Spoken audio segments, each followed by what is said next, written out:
بسم اللہ الرحمن الرحیم۔ ناظرین، آپ دیکھ رہے ہیں PNF پاکستان، اور آج ہم سی پیک کے اس حصے کا ذکر کرنے جا رہے ہیں جس کا شاید اس طریقے سے آپ نے پہلے نہیں سنا ہوگا۔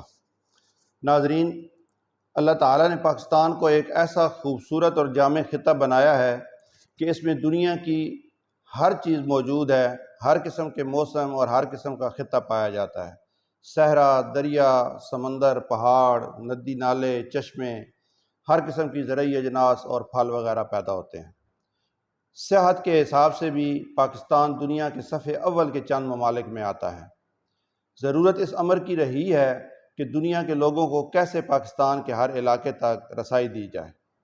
ظاہر ہے اس کے لیے انٹرنیشنل لیول کے انفراسٹرکچر کی ضرورت تھی اور ہے، لیکن اب یہ سٹرکچر سی پیک کی بدولت ڈیولپ ہو رہا ہے۔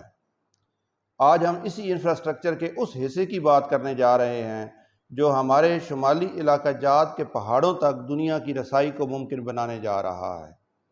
جی ہاں، ہم بات کریں گے سی پیک کی ناردرن الائنمنٹ کی، جو چین سے لے کر حسن ابدال تک اور میرپور آزاد کشمیر سے لے کر گلگت، چترال، شندور اور دیر تک پھیلا ہوا ایک سڑکوں کا جال ہے، جس کو بجا طور پر آسمان پر بنی سڑکیں بھی کہا جا سکتا ہے، کیونکہ اس خطے کو دنیا کی چھت کہا جاتا ہے، اور شاید یہ دنیا کا بلند ترین خطہ ہے جس میں دنیا کی 10 بڑی چوٹیوں میں سے 8 چوٹیاں اس خطے میں پائی جاتی ہیں۔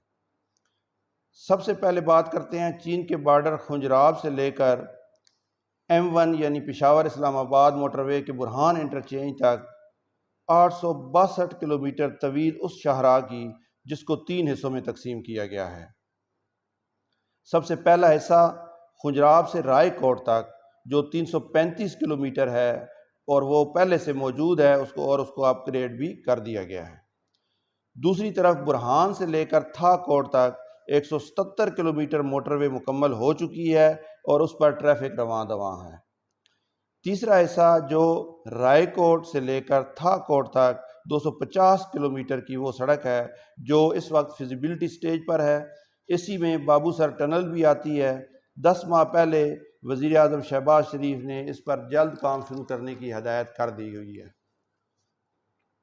شمالی علاقہ جات کی ایک اور اہم ترین سڑک، جس کو MM بھی کہا جاتا ہے، وہ ضلع جہلم کے شہر دینا سے میرپور آزاد کشمیر، اور میرپور سے مظفر آباد، اور پھر مظفر آباد سے مانسہرہ تک جائے گی، جہاں پر یہ برہان تھا کوٹ موٹر وے کو جا کر مل جائے گی۔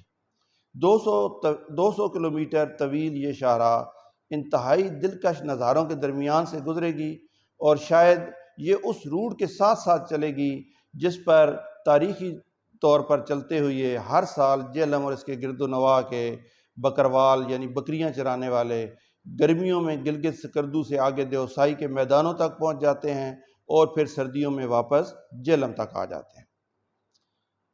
اسی الائنمنٹ کی ایک تیسری اہم ترین شاہراہ جو رائے کوٹ اور خنجراب سیکشن جو ہے اس سڑک کا، وہاں سے گلگت کے مقام سے شروع ہوگی اور مغرب میں شندور سے ہوتی ہوئی چترال تک جا پہنچے گی۔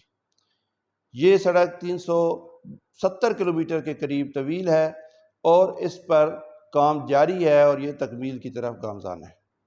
یہ سڑک گلگت سے شندور تک تو گلگت بلتستان کے علاقے سے گزرے گی، لیکن شندور سے آگے یہ KPK میں داخل ہو جائے گی، اور KPK کے شہر چترال تک پہنچے گی۔ ناظرین، چترال سے ہی آپ آگے افغانستان میں بھی جا سکتے ہیں، اور افغانستان کے ساتھ ایک چھوٹی سی پٹی ہے جس کو واخان کی پٹی کہتے ہیں، وہاں سے گزر کر آپ روس کی وہ جو ریاستیں ہیں تاجکستان وغیرہ وہاں تک پہنچ جاتے ہیں۔ وہ ٹوٹل کوئی بیچ میں سے 15 یا 20 کلومیٹر کی پٹی ہے، اور وہاں پر ایک دفعہ تھوڑا بہت کام شروع بھی ہوا تھا۔ اس کے علاوہ چترال سے نوشہرہ تک پہلے سے ایک نیشنل ہائی وے موجود ہے جس کو N45 کہتے ہیں۔ اسی چترال نوشہرہ جو نیشنل ہائی وے کی روڈ ہے، اس پہ ایک مقام آتا ہے چکدرہ، تو وہاں سے چکدرہ کے مقام سے ایک موٹر وے جس کی لمبائی 30 کلومیٹر ہے، وہ KPK کے شہر دیر تک بنے گی، اور اس کی بھی زمین وغیرہ کی خریداری ہو چکی ہے، فیزیبلٹی سٹیج اس کی چل رہی ہے، اور اس پر بھی جلد کام شروع ہونے کی توقع ہے۔ پھر ایک اور موٹر وے جس کا تعلق شاید ناردرن الائنمنٹ سے تو نہیں ہے، لیکن وہ پشاور سے ڈی آئی خان تک بننے جا رہی ہے، جہاں سے کوئٹہ اور پھر وہ گوادر تک چلی جائے گی۔ اس کا ذکر بھی یہاں پہ اس لیے کیا جا رہا ہے کہ وہ ظاہر ہے اس ناردرن الائنمنٹ کو ساری کو سے ملحق ہوگی، اور آپ یوں سمجھیں کہ آپ کسی طرف بھی، چاہے آپ جہلم سے نکلیں اور چترال سے ہوتے ہوئے اور ڈی آئی خان کی طرف چلے جائیں، طویل سفر ہے لیکن آپ گھومتے پھرتے جا سکتے ہیں۔ اسی طرح آپ کسی طرف بھی نکلنا چاہیں، چین کی طرف جانا چاہیں تو آپ کے راستے ہر طرف کھلے ہوں گے۔ تو ناظرین تصور کریں کہ اگر عالمی معیار کی یہ سڑکیں تعمیر ہو جاتی ہیں تو آنے والے وقتوں میں اس خطے کے لوگوں کو کتنا فائدہ ہوگا، اور کشمیر سے گلگت بلتستان اور گلگت سے چترال تک یہ سارا علاقہ جغرافیائی طور پر تو جڑا ہوا ہے، لیکن اس مزید کس طرح پاکستان کے ساتھ مضبوطی سے جڑ جائے گا۔ اس کے علاوہ یہاں ٹورزم کے حوالے سے کتنے زیادہ مواقع پیدا ہوں گے۔